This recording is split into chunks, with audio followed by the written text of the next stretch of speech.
Hi hello ನಮಸ್ಕಾರ ಸ್ನೇಹಿತರೆ. ಇಂದು ಮತ್ತು ನಾಳಿನ ಸಂಚಿಕೆಯಲ್ಲಿ ಏನಾಗ್ತದೆ ಅನ್ನೋದನ್ನು ತುಂಬಾ ಕ್ವಿಕ್ಕಾಗಿ ನೋಡ್ಕೊಂಡು ಬರೋಣ ಬನ್ನಿ. ನಂದಗೋಕುಲ ಫ್ಯಾಮಿಲಿಯಲ್ಲಿ ಎಲ್ಲರೂ ಕೂಡ ಬಣ್ಣದ ಹಬ್ಬದ ಹೂಕುಳಿಯಲ್ಲಿ ಮೆಂದೇಳ್ತಿದ್ದಾರೆ. ಹೋಳಿ ಹಬ್ಬ ಅದ್ದೂರಿಯಾಗಿ ನಡೀತಾ ಇದೆ, ಕುಣಿದು ಕುಪ್ಪಳಿಸ್ತಿದ್ದಾರೆ. ಇದರ ನಡುವೆ ಅಮ್ಮ ಮುಖಕ್ಕೆ ಬಣ್ಣ ಬಳಿದು ವಲ್ಲಭ ನಿಮ್ಮ ಅಮ್ಮನ ಮನೆಗೆ ಹೋಗಿ 5 ನಿಮಿಷದಲ್ಲಿ ಅಮ್ಮನ ಮಾತಾಡ್ಸ್ಕೊಂಡು ಬಾ ಅಂತ ಕಳಿಸ್ತಾರೆ. ಈ ಕಡೆ ಶ್ರೀಕಂಠು ಅವರ ಫ್ಯಾಮಿಲಿ ಜೊತೆ ಹೊರಗಡೆ ಹೋಳಿ ಹಬ್ಬ ಆಚರಿಸ್ತಿದ್ದಾರೆ. ಈ ಕಡೆ ಅಮ್ಮ ಒಳಗಡೆ ಹೋಗ್ತಾಳೆ. ಯಾರಮ್ಮ ನೀನು ಅಂತ ಅಮ್ಮ ಕೇಳಿದಾಗ ನನ್ನ ಜ್ಯೋತಿ ಫ್ರೆಂಡ್ ನಿಮ್ಮನ್ನೇ ಮಾತಾಡ್ಸೋಕೆ ಅಂತ ಬಂದೆ ಅಂತಾರೆ. ಜ್ಯೋತಿ ನಿಮ್ಮ ಬಗ್ಗೆ ತುಂಬ ಹೇಳಿದ್ದು, ನೀವು ನನಗೆ ಆಶೀರ್ವಾದ ಮಾಡಿ ಅಂತ. ಆಶೀರ್ವಾದ ತಗೊಂಡಾಗ ಅಮ್ಮಂಗೆ ಗೊತ್ತಾಗುತ್ತೆ ಇದು ಅಮ್ಮು ಅಂತ. ಅಷ್ಟರಲ್ಲಿ ಇಂದ್ರಾಣಿ ಬಂದು ಯಾರು ನೀನು ಅಂದಾಗ ಜ್ಯೋತಿ ಫ್ರೆಂಡ್ ಅಂದಾಗ ಜ್ಯೋತಿ ಕರಿಯೋಕೆ ಅಂತ ಇಂದ್ರಾಣಿ ಮುಂದಾಗ್ತಾರೆ. ಪ್ಲೀಸ್ ಆಂಟಿ ನಾನು ನಿಮ್ಮನ್ನೇ ಮಾತಾಡ್ಸೋಕೆ ಅಂತ ಬಂದೆ, ಜ್ಯೋತಿನ ಕರಿಬೇಡಿ ಹೋಗ್ತೀನಿ ಅನ್ನೋಷ್ಟರಲ್ಲಿ ಜ್ಯೋತಿನೇ ಅಲ್ಲಿಗೆ ಬರ್ತಾಳೆ. ಯಾರು ನೀನು ಅಂದಾಗ ಅಕ್ಷತಾ ಅಂತಾರೆ. ನಿನ್ನ ಸ್ಕೂಲ್ ಫ್ರೆಂಡ್ ಅಂತಾರೆ. ನನಗೆ ಆ ರೀತಿ ಹೆಸರೇ ಇಲ್ವಲ್ಲ, ಸರಿ ಆಯಿತು ಮುಖ ತೊಳ್ಕೊಂಡು ಬಾ, ನನ್ನ ಕ್ಲಾಸಲ್ಲಿ ಇಬ್ಬರು ಅಕ್ಷತಾ ಇದ್ರು, ಅದ್ರಲ್ಲಿ ಯಾರು ನೀನು ಅಂತ ನೋಡ್ತೀನಿ ಅಂತಾರೆ. ಈ ಕಡೆ ಅಮ್ಮು ಸಿಕ್ಬೀಳ್ತಾಳೆ ಅಂತ ಅವ್ರಿಗೆ ಟೆನ್ಷನ್ ಆಗಿಬಿಡತ್ತ. ಅವಳು ಹೋಳಿ ಹಬ್ಬ ಆಚರಿಸ್ತಿದ್ದಾಳೆ, ಹೋಗ್ಲಿ ಬಿಡಿ ಅಂದಾಗ ಇಲ್ಲ ಅವಳು ಯಾರು ಅನ್ನೋದನ್ನು ನಾನು ತಿಳ್ಕೊಳ್ಳೇಬೇಕು ಅಂತ ಹೇಳಿ ಜ್ಯೋತಿ ಹೇಳ್ತಾರೆ.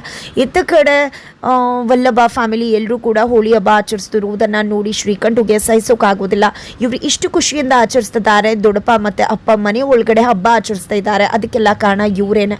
ಇವರ ಹಬ್ಬದ ಸಂಭ್ರಮ ಹಾಳಾಗಬೇಕು, ನೀವು ಹೋಗಿ ಆ ರಕ್ಷಾಗೆ ತೊಂದರೆ ಮಾಡಿ ಅಂತ ಶ್ರೀಕಂಠು ತನ್ನ ಫ್ರೆಂಡ್ಸನ್ನು ಕಳಿಸ್ತಾರೆ. ಎಲ್ಲರೂ ಕೂಡ ಹೋಗಿ ರಕ್ಷಾ ಮೇಲೆ ದಾಳಿ ಮಾಡಿದಾಗ ಅಣ್ಣಂದರೆಲ್ಲರೂ ಕೂಡ ಶ್ರೀಕಂಠು ಫ್ರೆಂಡ್ಸ್ಗೆ ಹಿಗ್ಗಾಮುಗ್ಗ ಬಾರಿಸ್ತಾರೆ.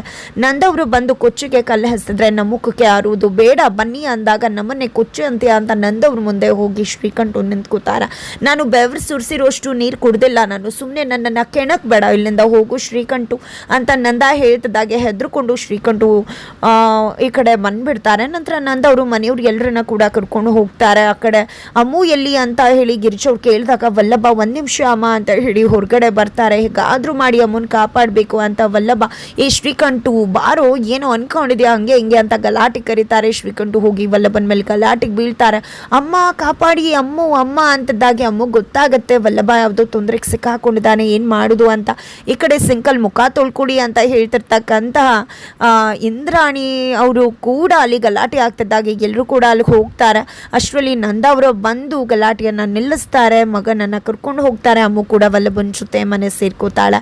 ತದನಂತರ ಮರುದಿನ ನಂದ ಅವರು ಅಂಗಡಿಗೆ ಹೋಗ್ಬೇಕಿದ್ರೆ ಇಂದ್ರ ಅವ್ರು ಬಂದಿದ್ದೆ, ನೀವು ಹೋಳಿ ಹಬ್ಬ ಆಚರಿಸಿ ನಿಮ್ಮ ಸೊಸೆನ ಯಾಕೆ ನಮ್ಮನೆ ಕಳಿಸಿದ್ರಿ ಅಮ್ಮನ ಅಂತ ಇಂದ್ರ ಅವರು ಹೇಳಿದಾಗ ನಂಬೋದಿಲ್ಲ ನಂದ ಅವರು. ಹೋಗಿ ನಿಮ್ಮ ಸೊಸೆ ಅಮ್ಮನ ಕೇಳಿ ಅಂತ ಹೇಳಿದಾಗ ನಂದ ಅವರು ಹೋಗಿ ಕೇಳಿದಾಗ ಹೌದು ಹೋಗಿದ್ದೆ ಅಂತ ಅಮ್ಮು ಹೇಳ್ತಾರೆ. ಇದರಿಂದಾಗಿ ನಂದ ರೊಚ್ಚಿಗೆ ಹೇಳ್ತಾರೆ.